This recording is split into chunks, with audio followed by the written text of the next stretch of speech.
और बड़ा योगदान है और आपको खुशी इस बात की होगी कि काश ऐसा हो जाए। क्या है? हाल ही में अमेरिका के राष्ट्रपति बाइडेन ने अपने ही प्रशासन को एक एग्जीक्यूटिव ऑर्डर दिया है और क्या कहा है कि देखिए कैसे ना कैसे करके अमेरिका में राइट टू रिपेयर ले आइए। मतलब आदेश दिया है एग्जीक्यूटिव तरीके से कि राइट टू रिपेयर ले आइए। राइट टू रिपेयर का मतलब क्या होता है, आज हम आपको वही सिखाने वाले हैं। तो यूएसए के अंदर क्या हुआ है, फेडरल ट्रेड कमीशन को जो बाइडेन है इनके द्वारा ऑर्डर दिया गया है कि कैसे भी करके राइट टू रिपेयर लागू कर दीजिए। अब आप समझना चाहेंगे कि सर है क्या कहानी, रिपेयर का मतलब क्या होता है? सुधारना। तो क्या है सुधारना? मरम्मत करना। आज का सेशन इसी पर है। बहुत ही इंटरेस्टिंग सेशन होने वाला है। सेशन को पहले ही लाइक कर दीजिए, शेयर कर दीजिए, नए हैं तो सब्सक्राइब भी कर लीजिए। बहुत मजेदार चीज है ये।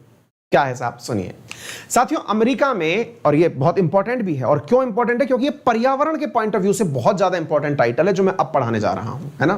बोले राइट टू रिपेयर पर्यावरण से कैसे इंपॉर्टेंट हो सकता है, अभी बताता हूं, तसल्ली से सुनते चलिए साथियों। देश और दुनिया में, दुनिया भर के विभिन्न देशों में इन दिनों लोगों के द्वारा एक गजब प्रकार का आंदोलन चलाया जा रहा है। और आंदोलन क्या है कि हमें रिपेयर करने का अधिकार दिया जाए। अब आप पूछेंगे कि सर किस चीज को रिपेयर करना चाहते हैं यहाँ के लोग, राइट टू रिपेयर का मतलब है क्या?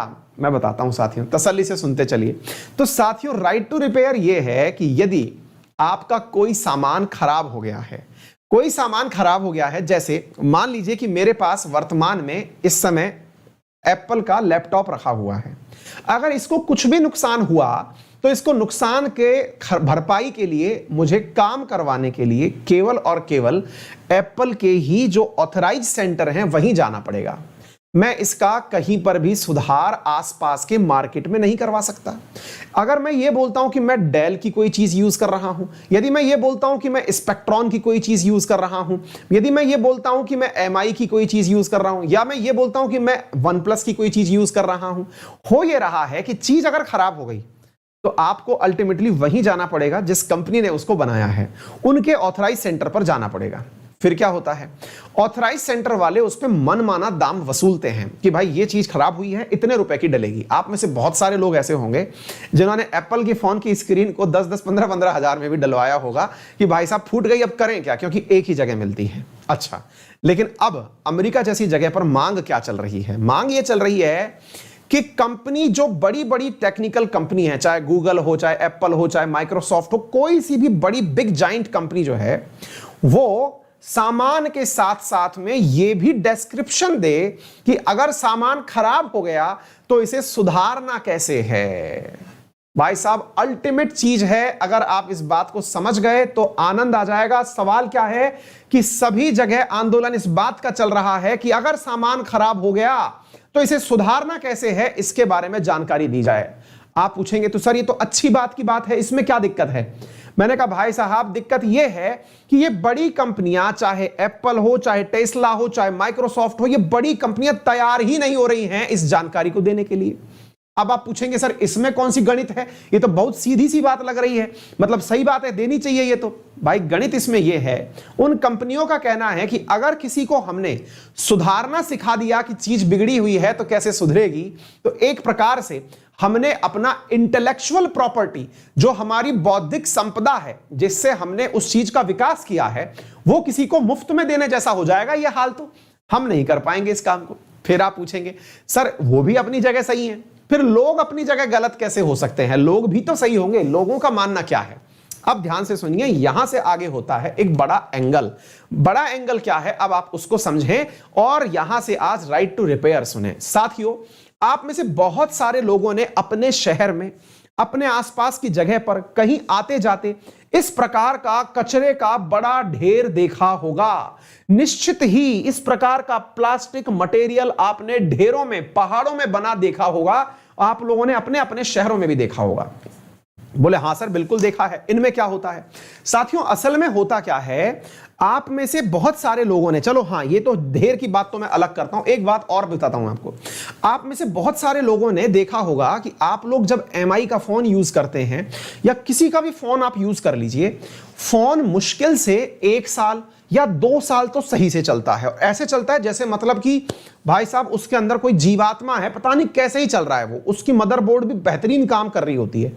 2 साल बाद आप क्या देखते हैं कि अचानक वो फोन मर जाता है, या तो फोन के अंदर एकदम स्क्रीन डल हो जाएगी, बटन काम करना बंद कर देंगे, मतलब आपको खुद से ऐसा लगने लगेगा कि टेक्नोलॉजी तो तेज हो गई है, मैं ही स्लो हो गया हूं।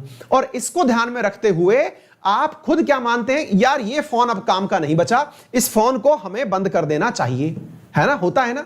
लेकिन पता है आपको सच्चाई क्या है साथियों, उन फोन्स में या फिर इस प्रकार की कंपनियों के प्रोडक्ट में एक तरीके से सॉफ्टवेयर डाला जाता है जिसे कहते हैं प्लान्ड ऑब्सोलेंस। क्या कहा जाता है, इस शब्द को सुने, ये क्या है साथियों, ये प्रक्रिया जो है ये प्लान्ड ऑब्सोलेंस है।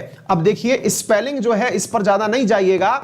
प्लान्ड ऑब्सोलेंस का मतलब है कि प्लान करके उसको इस प्रकार का डिजाइन किया गया है कि वो एक तारीख के बाद खुद से मर जाएगा, यानी कि फोन स्वतः ही खराब हो जाएगा।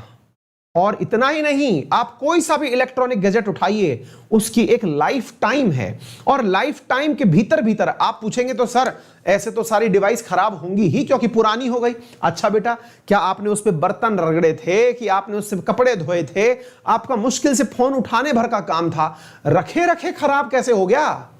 ये लाइफ टाइम जैसी चीज तो है नहीं कहीं कि साहब इसमें इतनी लाइफ टाइम थी, बस इतना ही चल सकता था, ये कोई रेडियो एक्टिव पदार्थ तो था नहीं कि भाई अचानक खराब इसलिए हो गया क्योंकि समय पूरा हो गया। इंसान है क्या, आत्मा है क्या उसमें? तो फिर क्या है?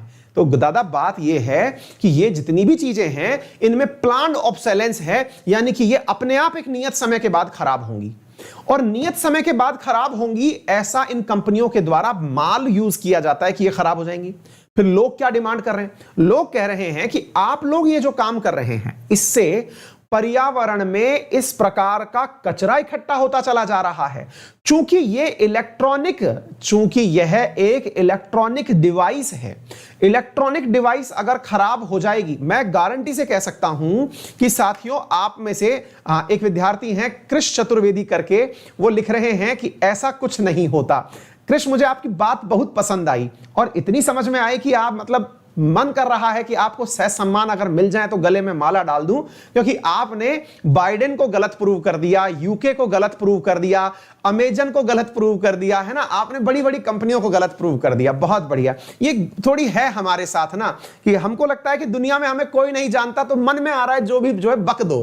तो बेटा इस बकवास को ना हमारे साथ मत करो, दुनिया में बहुत से चैनल चल रहे हैं, वहां करके आ जाओ, क्योंकि यहां जो जानकारी दी जा रही है ना ये पूरी तरह फिल्टर्ड है, पूरी जानकारी से युक्त है, दुनिया में जो चल रहा है वो बताया जा रहा है ना। अपना नॉलेज सीमित है तो उसका प्रदर्शन मत करो।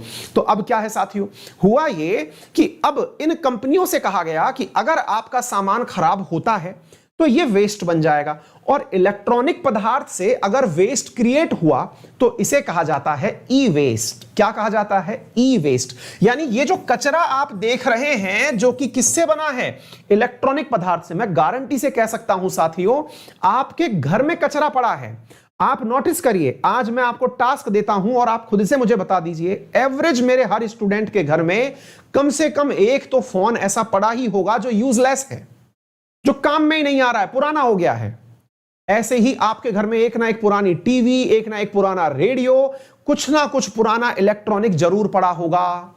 साथियों अगर हम एक कैलकुलेशन लें तो आपको जान के आश्चर्य होगा। एक रिपोर्ट बताता हूं मैं, सीपीसीबी की, central pollution control board of India की एक रिपोर्ट बताता हूं कि भारत ने वर्ष 2019-20 में मेरे प्यारे साथियों 10 लाख टन, ध्यान से सुनना, यह मजाक नहीं है साथियों, 10 लाख टन इलेक्ट्रॉनिक कचरा पैदा किया है। 10 लाख टन। और साथियों सबसे बड़ी इलेक्ट्रॉनिक्स के कचरे की बात यह है कि यह प्लास्टिक ओरिएंटेड कचरा है जिसे नष्ट नहीं किया जा सकता। आप जरा सोचिए और सोचिए, लास्ट ईयर जो था हमारा 7 लाख टन कचरा था, 3 लाख टन कचरा तो एक साल में पैदा कर दिया जनाब हमने। और यह कचरा ऐसा होता है कि इसको डंप कर दीजिए, लेकिन यह लैंडफिल में तो काम आ जाएगा, यूज कुछ नहीं आएगा, जिसकी वजह से तमाम प्रकार की बीमारियां होती हैं। तो लोगों की ये जो मांग है ना, ये पर्यावरण के हिसाब से बहुत बड़ी मांग है। और इस मांग में ये क्या डिमांड कर रहे हैं कि कैसे भी करके आप हम लोगों को रिपेयर करने का अधिकार दीजिए, जो चीज बिगड़ गई है उसे सुधारने का अधिकार दीजिए, ताकि हम उस कचरे को दोबारा से यूज कर पाएंगे। क्या आपको मेरी बात समझ में आ गई? तो कचरे को यूज कैसे कर पाए, सुधारने का तरीका बताइए। इस बात को लेकर के हो रहे हैं तगड़े विरोध।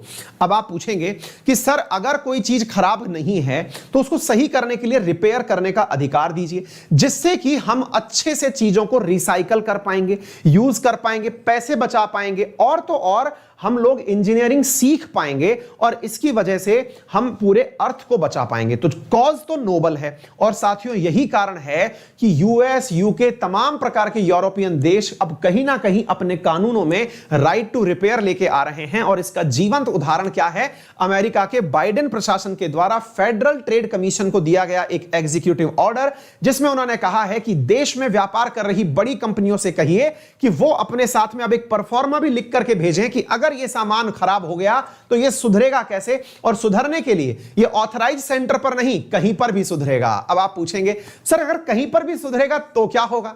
भाई साहब देश में रोजगार बढ़ेंगे। आप पूछेंगे सर एक बात बताइए, इंडिया के लिए यह बात कितनी सही है? देखिए इंडिया के लिए यह बात थोड़ी कम सही है।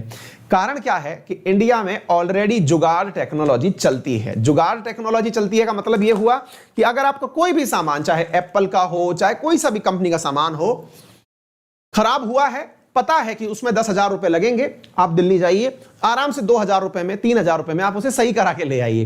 क्योंकि इंडिया में उस चीज का बहुत ही शानदार फर्स्ट कॉपी बनाया जाता है। हमारे यहां ऑलरेडी स्किल्ड लेबर लगा हुआ है इसमें, लेकिन चूंकि लोगों का उस पर विश्वास थोड़ा कम है। अगर सरकारें खुद इस तरह के प्रयास करें कि लोगों के लिए इस प्रकार का स्किल डेवलपमेंट किया जाए कि कोई भी व्यक्ति किसी भी चीज को सुधारने के लिए उस मैनुअल को पढ़े और काम कर ले, तो जरा विचार करिए कितना जबरदस्त स्किल डेवलपमेंट हो जाएगा। आप पूछेंगे तो सर इंडिया कुछ नहीं कर रहा क्या इस चीज के लिए? बिल्कुल कर रहा है। इंडिया ने क्या किया है तो आइए अब मैं आपको वो बताता हूं। साथियों इंडिया ने इससे निपटने के लिए, ई वेस्ट से निपटने के लिए वर्ष 2016 के अंदर ई वेस्ट मैनेजमेंट रूल लेकर के आया। तो ये प्लान्ड ऑब्सोलेंस है जो मैंने आपको बता दिया, यानी कि अपने आप चीजों का खराब हो जाना। ई वेस्ट के अंदर ये बहुत बड़ा सवाल है। और साथियों मैं आपको क्या बता रहा हूं, सेंट्रल पॉल्यूशन कंट्रोल बोर्ड के हिसाब से मैंने जो डेटा आपको दिए कि 10 लाख टन हमने ई कचरा पैदा किया था, ये मैंने आपको बता दिया। भारत सरकार ने ई वेस्ट मैनेजमेंट रूल 2016 लागू किया। आपको मालूम होगा जब से ये रूल लागू हुआ उसके बाद पता है क्या हुआ? आप लोगों ने बहुत सारे मोबाइल्स के साथ में एक ऑफर सुना होगा, और ऑफर क्या? Exchange offer. आपको हर जगह जब भी आप ऑनलाइन कोई फोन खरीदने जाते हैं, आपको एक ऑप्शन दिखाई देता है और उसमें क्या लिखा होता है कि आप इस कंपनी का फोन एक्सचेंज करके परचेज कर सकते हैं, और उसमें एक्सचेंज में सामने वाले पुराने फोन की एक वैल्यू बताई जाती है। ये जो एक्सचेंज वैल्यू है ना, ये इसी रेगुलेशन की वजह से आई है। भारत ने इसका तरीका क्या निकाला कि अगर कोई इलेक्ट्रॉनिक डिवाइस परचेज करना चाहे, पुरानी देके नई परचेज कर सकता है, इसमें पुरानी वाले के लिए एक उचित कीमत दे दी जाएगी। क्या आपको यह बात समझ में आ गया? क्लियर हो गया यहां तक? तो यह सारी बात आपको समझ में आ जानी चाहिए।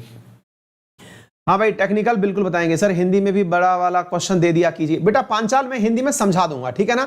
यस रवि ने बिल्कुल सही कहा, दिल्ली के गफ्फार मार्केट में बहुत तगड़े काम होते हैं। तो गफ्फार मार्केट वाले जो हैं, हाँ मैं खुद भी भैया अपना एक बार फोन सही करवा के वहां से ला चुका हूं, है ना? कॉलेज टाइम में खूब गए हैं वहां पर, ठीक है ना? तो वो जो प्राइस ऑफ मिलता है, वो प्राइस ऑफ क्यों मिल रहा है समझ में आ गया? क्योंकि अल्टीमेटली वो इलेक्ट्रॉनिक वेस्ट को मैनेज करने का प्रयास किया जा रहा है। इसी प्रकार से भारत के अंदर अगर आपने देखा हो, जिसे आप यूज कहते हैं ना ई वेस्ट क्लिनिक, असल में वो ई वेस्ट क्लिनिक भारत का कंसेप्ट है। अगर दूसरे तरीके से कहूं तो इसे कहते हैं second hand market. Second hand market का मतलब क्या हुआ कि आपके खराब चीज को सुधार कर वापस बेचा जा सकेगा। That is e waste clinic. ये भारत में ई वेस्ट को मैनेज करने का। इसलिए आप देखना आपको सेकंड हैंड मार्केट में भारत में बहुत तगड़ा मिल जाएगा, जहां पुराने फोन, इवन आप भी सेकंड हैंड फोन यूज करते हैं, कई जगह दुकान वाले सही करके बेचते हैं, वो सेकंड हैंड मार्केट है। क्लियर हो गया? तो उम्मीद है आपको भारत से संबंधित यह बात समझ में आ गया होगा। तो राइट टू रिपेयर क्या है, अब इसके बारे में आप अपनी व्याख्या खुद से लिखिएगा। एक जबरदस्त चीज है जो दुनिया में चल रही है। बड़ी बड़ी कंपनियां इसका विरोध कर रही हैं कि नहीं साहब, इससे बहुत बड़ा नुकसान हो जाएगा। लेकिन साथियों, भारत तमाम मतलब दुनिया के बहुत सारे देश इसी बात पर लगे हुए हैं कि कोई नुकसान वगैरह नहीं होगा, जितना हो सके ज्यादा से ज्यादा लोगों को चीजें सुधारने का अधिकार दिया जाना चाहिए। क्लियर हो गया? यदि आप चाहते हैं मेरे साथ अनअकैडमी पर जुड़ करके पढ़ना, लाइव सेशन हो, टेस्ट सीरीज हो, या फिर कोई भी डाउट क्लियरिंग सेशन पढ़ना चाहते हो, स्टैटिक जीके के अंदर अगर आप मेरे साथ पढ़ना चाहते हैं तो मेरा एक स्टैटिक जीके का बैच चल रहा है एसएससी के अंदर, जहां मैं इकोनॉमिक्स पढ़ाऊंगा। अभी 9 बजे क्लास है, आप उस क्लास को रिकॉर्डेड भी देख सकते हैं, लाइव भी देख सकते हैं। बहुत डिटेल सेशन है, बहुत सारी डिटेल में जानकारी आपको मिलेगी। इसके बाद मॉडर्न हिस्ट्री आ रही है और उसके साथ साथ फिर आपको ज्योग्राफी, पॉलिटी, सब चीजें वापस मिलेंगी, आप उन्हें डिटेल में पढ़ पाएंगे। फिलहाल के लिए इतना ही। यदि आप चाहते हैं मेरे साथ स्पेशल क्लास पढ़ना तो आज free of cost special class में आपको पढ़ाया जा रहा है मेरे द्वारा टाइगर रिजर्व्स, तो उन्हें जरूर देखने आइएगा। यदि आप किसी भी प्रकार का कोई सब्सक्रिप्शन लेना चाहें तो अनअकैडमी पर मेरा रेफरल कोड अंकित 10 यूज कर सकते हैं। सब्सक्रिप्शन लेने के लिए गूगल प्ले स्टोर से अपने मोबाइल में अनअकैडमी लर्नर ऐप इंस्टॉल करें, मोबाइल नंबर से रजिस्टर करें, अंकित 10 रेफरल कोड यूज करते हुए फीस पर 10% का डिस्काउंट प्राप्त कर लें। इस क्लास की पूरी पीडीएफ आपको मेरे टेलीग्राम चैनल अंकित अवस्थी सर पर मिल जाएगी। यदि आपको किसी भी प्रकार की असुविधा होती है तो इसके डिस्क्रिप्शन में हमसे संपर्क करने की जानकारी दी हुई है, आप वहां से हमसे संपर्क भी कर सकते हैं। आपका समय शुभ हो, बड़ों का सम्मान करें, छोटों को प्यार दें, अपना व्यक्तित्व इस प्रकार से विकसित करें कि महिलाएं आपके साथ